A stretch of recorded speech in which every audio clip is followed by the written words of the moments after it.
문재인 대통령의 국정수행 평가에서 일본과 북한 변수가 주된 요인으로 작용하고 있는 상황이 이어지고 있습니다.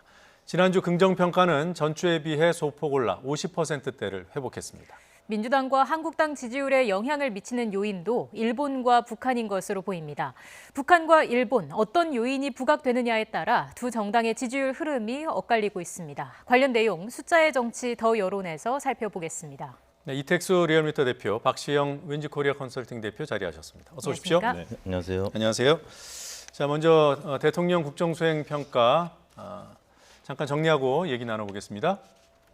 네, 지난주 주간 조사 결과 합이 50.4%로 나타났습니다. 긍정평가가 50.4%, 부정평가는 44.4%로 전주에 비해서 소폭 떨어졌습니다. 한 주 만에 다시 50%대를 회복했습니다. 일간 흐름 보겠습니다. 화면 맨 왼쪽에 지지난주 금요일이고요. 그 옆으로 지난주 월, 화, 수, 목, 금 일간 조사의 결과들이 표출되어 있습니다. 주 중반으로 갈수록 지지율이 하락하다가 주 후반에 반등해서 올라가는 모습을 볼 수 있습니다. 반대로 부정평가는 조금씩 올라가다가 떨어지는 반대의 양상을 보였습니다.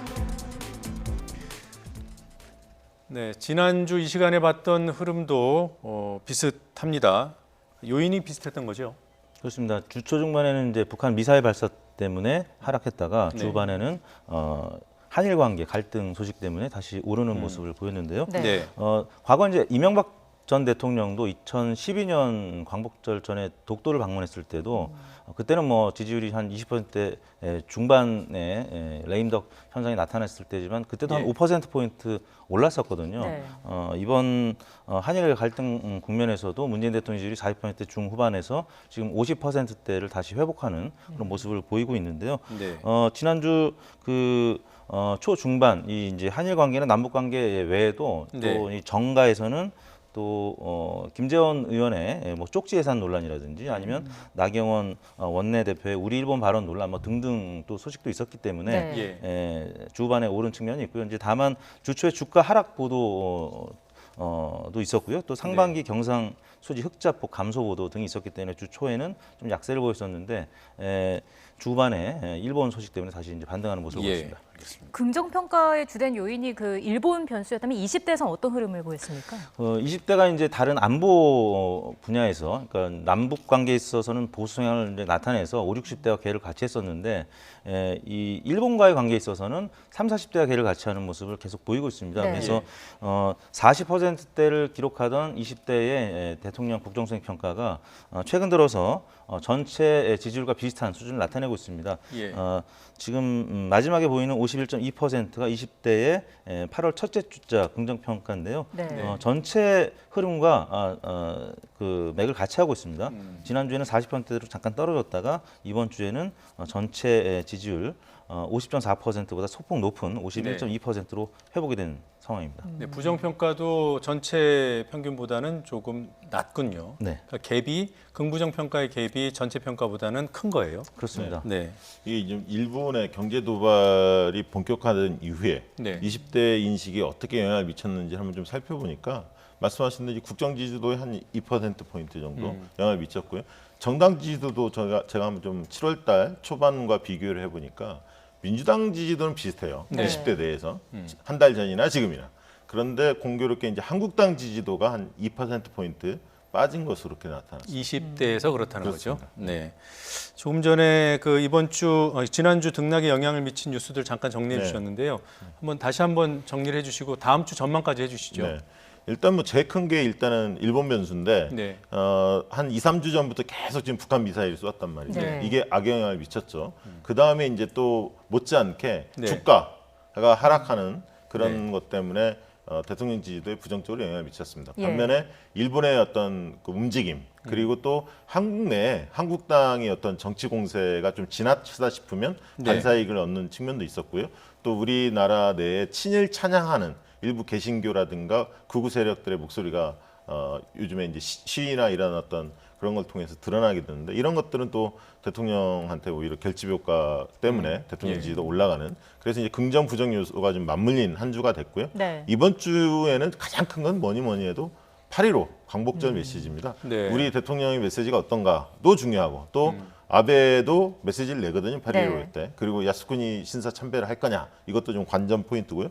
또 이제 오늘 발표가 됐습니다만 일본의 이제 백색 국가 제외한다는 소식이 오늘 산업통상부가 발표를 했는데 네. 이것이 과연 여론에 어떻게 영향을 미칠지 좀 경제에 우려하는 분들도 계시겠지만 속 시원하다 이런 생각 가진 분들도 계시거든요. 네. 이 향배를 좀 따져봐야 할 것 같고요. 네. 그 다음에는 한미 방위비 분담과 관련해서 트럼프의 발언들이 계속 나왔습니다. 좀 무리한 주장을 하고 있는데 예. 이게 영향을 어떻게 미칠지. 그리고 오늘 발표됐습니다만 분양가 상한제 네. 이 부분이 또 많은 국민들이 관심을 가지고 있기 때문에 특히 서울 민심에 어떻게 영향을 미칠지 네. 네. 이 부분이 좀 관전 포인트로 보입니다. 네. 자, 이번에는 정당 지지도 확인하고 가겠습니다. 네. 자, 민주당은 지난주보다 조금 떨어졌습니다. 2주 연속 하락인데요. 40.1%로 40%대는 지켰습니다. 한국당은 뭐 거의 횡보했습니다. 28.8에서 28.7%로 0.1%포인트 떨어졌고요. 지난주 하락했던 정의당이 조금 만회한 것이 보이고요. 바른미래당 4.7%, 민주평화당 2.1%, 우리공화당도 2.1%로 집계됐습니다. 자, 일간 변화 보겠습니다. 민주당과 한국당. 네, 민주당은 주 중반으로 갈수록 조금 떨어지다가 후반에 회복이 조금 됐고요. 반대로 한국당은 주 후반에 소폭 하락하는 양상을 보였습니다. 네, 뭐 그 대통령 지지율 분석하면서 웬만한 얘기들을 했기 때문에 그 지금 보수 야당 중심으로 나오고 있는 보수 통합 얘기를 좀 해보죠. 나경원 원내대표가 유승민과의 통합이 필요하다고 했습니다. 그게 어떻게 작용을 할까요? 자유당의 지지율을 끌어올릴까요? 한국당 지지율을 뭐 이번 주 같은 경우 이제 끌어올리는 데는 그 영향을 미치지 못한 것으로 봐야 되겠죠. 네. 지지율이 횡보를 했기 때문에 물론 이제 이번 주 같은 경우는 한일 관계 또 악화 소식이 한국당에는 부정적으로 영향을 미친 것 같고요. 네. 바른미래당에서는 또 일단 부인을 했기 때문에 한국당 입장만 지금 이제 나온 것이고요. 또 황교안 대표와 나경원 원내대표의 입장은 또 다를 것 같습니다. 과거에 그 이회창 전 총재가 이제 한나라당 시절에 그 비주류들을 공천 학살 뭐 할 때가 총선 바로 2개월 전이었거든요. 근데 네. 아직은 시간이 많이 남았기 때문에 황교안 대표 입장에서는 지금 그 이 보수를 재편하거나 아니면은 그 주류를 정리하는 뭐 이런 상황은 이제 시간적으로 맞지 않죠. 근데 나경원 원내대표가 인터뷰 과정에서 속내를 좀 비친 것 같은데 그게 이제 일파만파로 퍼져서 한국당에는 오히려 부정적으로 미쳤던 한 주간이 아닌가 싶은데요. 예. 보수 재편은 아직 조금 시간이 좀 그렇군요. 걸릴 수밖에 없는 문제인 것 같습니다. 네. 지금의 이제 정당 지지도를 보면 민주당이 어쨌든 40% 선으로 상당히 높은 수준입니다. 고공행진하고 있다 이렇게 볼 수 있고 한국당이 상당히 고전을 면치 못하고 있는데요. 과연 이게 얼마나 지속될 것인가. 이게 이제 거기에 따라서 한국당의 움직임이 달라지겠지만 세 가지 변수가 있는 것 같아요. 일단 한국당의 입장에서는 통합의 변수가 하나 있고요. 네. 네. 두 번째는 혁신의 변수가 있습니다. 세 번째는 간판의 변수가 있는데요. 그러니까 지금 통합만을 이야기하기 때문에 사실 감동이 좀 적은 거죠. 예. 통합도 추진해야겠습니다만 선 혁신이 좀 이루어져야 하거든요. 반성을 하고 뭔가 바뀐다는 느낌을 줘야 하거든요, 국민들한테. 아직 그 부분이 전달이 안 되고 있다. 네. 이 측면이 되고요. 이게 만약에 이제 통합 변수나 혁신 변수가 지지부진해서 만약에 정당 지지도 여전히 30%를 넘지 못하고 제자리를 걷고 있다면 분명히 총선 이대로 될 것인가? 간판을 교체하자. 예. 비대위를 띄워야 하는 거 아닌가? 이런 목소리가 앞으로 나올 수도 있습니다. 그래서 저는 통합 변수만 너무 드라이브를 거는 것은 한계가 있다. 물론 상대가 있기 때문에 또 바른미래당이 내부 사정을 본다면 추석 전에 뭔가 움직임은 있을 가능성이 있습니다. 네. 그럼에도 불구하고 통합이 바로 지지율로 연결되기에는 아까 혁신이라든가 이런 부분들이 같이 맞물릴 때 시너지가 더 커지는 게 아닌가 싶습니다. 예. 네. 어떤 뭐 근본적인 변화가 아니라 이합 집산으로 보일 수 있는 그런 움직임이 나타나더라도 당연히 그 뭐 영향은 이게 제한될 이제 거라고 모양새가 아주 좋으면 네. 당연히 통합 변수가 굉장히 시너지가 나는 게 인지상정인데 그렇지 못할 수도 있습니다. 그 해처 모의 과정에서 굉장히 상체기가 날 가능성이 상당히 많기 때문에 네. 예. 어떤 모양새를 띨지는 좀 더 지켜봐야 할 것 같습니다. 예, 민주평화당은 어떨까요? 지금 비당권파 의원 10명이 탈당을 공식 선언했는데 어떤 흐름으로 전개가 될까요? 일단 당면 과제는 이제 교섭단체 구성일 텐데요. 뭐 10석이 지금 이탈하고 나서 무소속으로 계신 분들하고 또 이제 또 다른 정당의 의원들이 과연 20명을 채울 수 있을 것이냐. 물론 이제 어느 정도 가능성을 보고 그 결행을 한 것 같은데요. 지금 바른미래당이나 아니면 뭐 또 다른 정당의 셈법은 또 다르기 때문에 과연 이제 가치 중심으로 정당이 교섭단체를 구성할 수 있을 것이냐. 근데 아직까지는 뭐 인물 중심으로 뭉쳐졌기 때문에 네. 그래서 이제 안철수 전 대표의 소환 얘기가 계속 나오는 것이고요. 근데 안철수 전 대표는 또 손학규 대표가 지금 버티고 있는 상황이기 때문에 뭐 오라는 얘기는 있지만 또 반경 움직일 수 있는 환경이 지금 마땅치 않기 때문에 안철수 예. 전 대표도 복귀할 수 있는 입장이 아니고 여러모로 아직은 불확실성이 더 많은 그런 상황인 것 같습니다. 예. 이 민평당은 두 가지 민평당 탈당했던 분들 오늘 이제 10명이 발표가 됐는데 두 가지 과제가 있죠. 하나는 어떻게 원내 교섭단체를 구성할 수 있느냐 네. 이걸 보여주는 거하고 좀 새로운 인물을 얼마나 파괴력이 있는 인물들을 영입할 수 있느냐 이 두 가지 과제가 있는데 어쨌든 바른미래당 상황과 맞물려서 네. 이게 진행될 것 같습니다. 예. 민주평화당에서 탈당하는 사람들이 10명인데 교섭단체 만들려면 10석이 더 있어야 되잖아요. 그렇습니다. 그러니까 호남계 바른미래당 호남계 의원이 5분인데요. 그분들만 합류한다고 되는 문제가 아닙니다. 그래서 그러니까요. 이제 네. 바른미래당 내부의 합의위원을 주장하는 거죠. 비례대표들을 가고 싶은 대로 보내줄 수 있도록 손학규계와 유승민계가 뭔가 그 협상을 통해서 네. 합의이혼을 했을 때만이 사실은 지금 먼저 선도 탈당했던 10명이 원내교섭단체를 구성할 가능성이 높아지는 거죠. 뭐 그렇게 합의위원 한다고 하더라도 쉽지는 않아요, 보니까. 그렇습니다. 네, 안철수 전 대표의 선택도 매우 중요할 것 같고요. 저는 안철수 대표를 따랐던 이른바 직계 의원들은 유승민계하고 함께 움직일 가능성이 크다고 보여집니다. 네. 다만 안철수 전 대표가 총선 전에 등판할 거냐, 추석 때 올 거냐 네. 이런 것은 쉽지 않아 보입니다. 당분간은. 왜냐하면 안철수 대표 입장에서는 대선 가도에 있어서 본인이 중요할 때 딱 한 번 써먹을 수 있는데 지금이 자기가 등판할 타임은 아니다. 네. 이렇게 판단하고 있지 않을까 싶습니다. 네, 알겠습니다. 이 대표님도 이런 시각에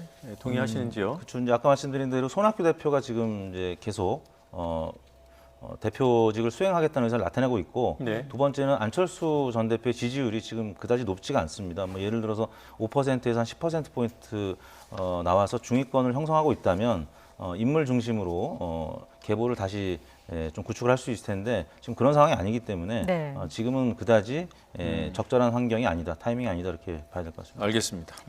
자, 이번 주 현안 조사 결과도 이어서 보고 계속해서 분석 이어가겠습니다.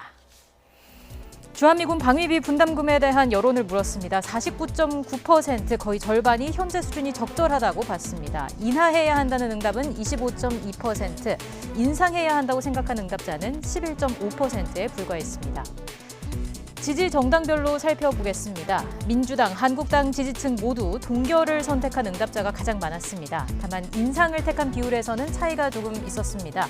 민주당 지지층에서는 8.1%만이, 한국당 지지층에서는 20%가 방위비 분담금 인상이 필요하다고 봤습니다. 정치 성향별 조사 결과에서는 진보와 보수, 중도층 모두에서 동결이 가장 많았고 인하 비율이 비슷했습니다. 인상해야 한다는 비율은 진보층이 가장 낮았고 보수층이 가장 높았습니다. 지난 1월 YTN이 의뢰했던 비슷한 여론조사와 비교해보겠습니다. 당시에는 인상 찬반으로만 선택지를 제시했고요. 분담금 인상에 찬성하는 비율이 25.9%로 집계됐습니다. 이번 8월 달 조사에서는 인상이 11.5%로 미국 입장에 부정적인 여론이 더 커졌다고 볼 수 있겠습니다. 대표님, 방위비 인상 관련 여론 더 나빠질까요? 어떻게 보십니까? 나빠지겠죠. 왜냐하면 요구하는 액수 자체가 너무 터무니없이 네. 주장하지 않습니까? 뭐 5조까지 얘기하고 막 이러지 않습니까? 그러다 보니까 불만이 커질 수밖에 없고 이 주장을 할 때 트럼프 논리도 굉장히 중요한데 굉장히 우리가 마치 봉인 것처럼 예. 대한민국이 굉장히 격화시키는 느낌이 좀 들었단 말이죠. 국민들이 볼 때는 국민들의 감정선을 자극했다고 보여집니다. 때문에 저는 또 이 데이터를 보면 여야 간의 입장 차이가 그렇게 크지는 않습니다. 약간 있지만 그렇게 크지 않기 때문에 총선에도 영향이 크지 않을 것 같고 네. 때문에 여당 쪽에서는 굉장히 반발을 하지 않을까. 그래야 대외 협상력도 확보되고 국민들의 좀 반발이 커져야 미국한테 우리가 할 말이 좀 생깁니다. 예. 그러니까 이제 그런 측면에서는 국민들도 지금 굉장히 그 대일 문제 때문에 마음이 많이 상해 있는데 트럼프가 굉장히 이제 대북 문제와 관련해서 굉장히 긍정적인 드라이브를 건다고 생각을 해서 굉장히 좀 어떻게 보면 긍정적으로 바라보는 시각도 꽤 컸었는데 이 부분에 대해서는 좀 지나치지 않나 해서 국민들 불만이 상당히 커질 것 같습니다. 그 지금 박 대표님 견해는 민주당, 여당인 민주당이 이 문제에 이제 드라이브를 걸어서 견제 역할을 좀 할 것이라고 전망하셨는데 과연 그럴까요? 지금 민주당 입장에서는 아무튼 미국의 입장이 좀 부담스러운 건 사실이기 때문에 좀 지연 전략으로 나올 가능성이 보도가 되고 있고 저도 그렇게 생각을 합니다. 지금 네. 2월금도 상당한 상황에서 네. 또 트럼프 대통령의 또 임대료보다 이제 받기 쉬웠다라는 약간의 우리 국민들의 정서를 좀 건드리는 그런 발언이 나왔기 때문에 만약에 이 발언이 나온 다음에 만약에 오늘 조사하면 더 여론이 악화됐을 네. 가능성이 있죠. 그래서 제가 볼 때는 민주당 입장에서는 좀 시간 끌기 네. 쪽으로 가지 않을까 싶습니다. 박 대표님은 조금 더 적극적인 역할을 할 것이라고 그렇습니다. 보시는 국회 동의가 쉽지 않을 수 있습니다. 거고요. 네. 예, 대폭 삭감을 해야 하고 올해 인상분에 그 비춰서 현실적으로 접근하지 않을까 정부가 그렇게 생각이 이번이 듭니다. 그 11차인데요. 10차가 이제 1년 만에 네. 다시 이제 재협상하는 것이기 때문에 만약에 그 시한을 넘기면 또 어느 정도 10차의 그 여건에서 조금 더 진전되거나 그렇게 트럼프가 원하는 방향까지는 안 갈 가능성이 있기 때문에 네. 국민들의 여론이나 국회의 입장이 굉장히 중요하다 이런 말씀을 드리고 싶습니다. 네, 네. 알겠습니다. 두 분 말씀 여기까지 듣겠습니다. 고맙습니다. 감사합니다.